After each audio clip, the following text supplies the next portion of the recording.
J'ai suivi avec un grand intérêt la conférence de presse du ministre de l'Agriculture. Ça va dans le sens des préoccupations des acteurs de la filière café-cacao. Les réformes qui ont été prises dans un bon sens et je pense que c'est vraiment salutaire. Avant de donner un point de vue là-dessus, je voudrais quand même rappeler aux téléspectateurs aussi, à l'opinion nationale et internationale, quelques dates importantes dans l'histoire du cacao en Côte d'Ivoire. En effet, il faut noter que le cacao s'est signalé en Côte d'Ivoire depuis 1890. Et c'est avec des petites plantations de café et de cacao dans la région occidentale très peu peuplée qui faisait frontière avec le Libéria. Alors donc le colonisateur s'est concentré sur le sud-est pour indiquer en fait la présence anglaise au Ghana avec quelques timides encouragements au café. C'est ainsi qu'en 1895, on a connu une petite dizaine de plantations qui ne produisaient en réalité que 2 tonnes, et ce jusqu'en 1904. Et de 1912 à 1919, afin de booster la production ivoirienne, le commandant d'alors a instauré des travaux forcés sur des terres en pleine pacification que l'on nommait les champs du commandant. Et donc, le Ghana, qui avait déjà un pas très positif et très important par rapport à nous, produisait déjà 140 000 tonnes. C'était la Gold Coast en son temps. Et en 1932, le retard de la Côte d'Ivoire vis-à-vis du Ghana se confirme à une production de 32 000 tonnes face à 280 000 tonnes au Ghana, qui, lui, a réussi à doubler sa production sur une période de 13 ans. Mais jusqu'à 1933, le gouverneur général de l'Afrique équatoriale française d'alors, M.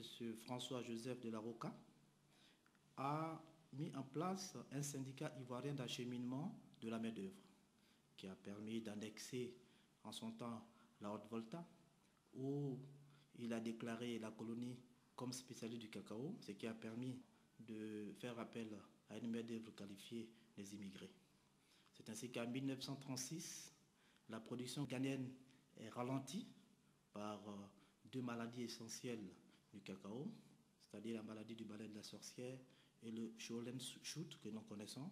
Et ces maladies ont freiné considérablement la production du Ghana. Et donc en 1939, malgré les actions qui ont été menées et la baisse de la production ghanéenne, le cacao ivoirien a du mal à prendre son envol. Et la production a atteint difficilement les 55 000 tonnes. Et donc la production ghanéenne a pour sa part de l'ordre de 300 000 tonnes. C'est ainsi qu'un visionnaire, Feu Félix Houphouët-Boigny, en 1944, qui sera plus tard le futur président de la Côte d'Ivoire, à cette époque lui-même planteur, a créé le syndicat des agriculteurs. Et donc, il y a eu la création d'un institut de recherche spécialisé par la Côte d'Ivoire qui s'inspire en fait du modèle ghanéen. Et en 1947, la Côte d'Ivoire s'est retrouvée dans une position petit à petit en train de remonter la pente et le retard par rapport au Ghana. Et En 1900, de 45 à 60, nous sommes passés à 300 000 tonnes de production.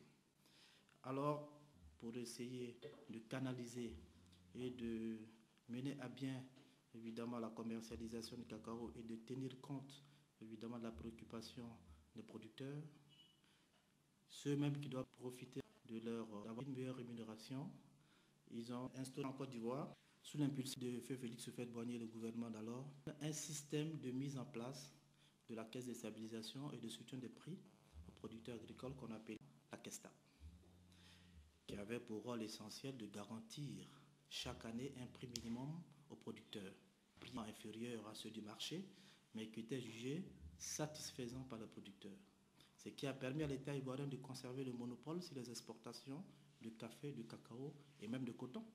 Donc ces ressources considérables sont ainsi dégagées et ont permis le financement des projets nationaux que nous connaissons aujourd'hui.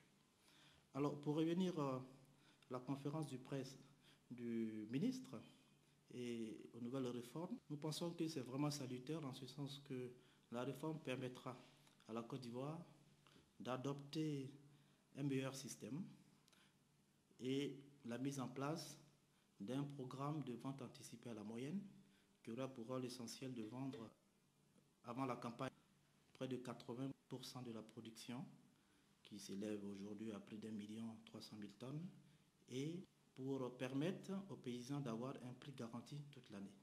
Ça sous-entend tout simplement que lorsque, au moment de l'exportation, l'exportateur a un prix qui est supérieur au prix minimum garanti, il a l'obligation de reverser à l'État ce qu'on appelle dans notre jargon le reversement.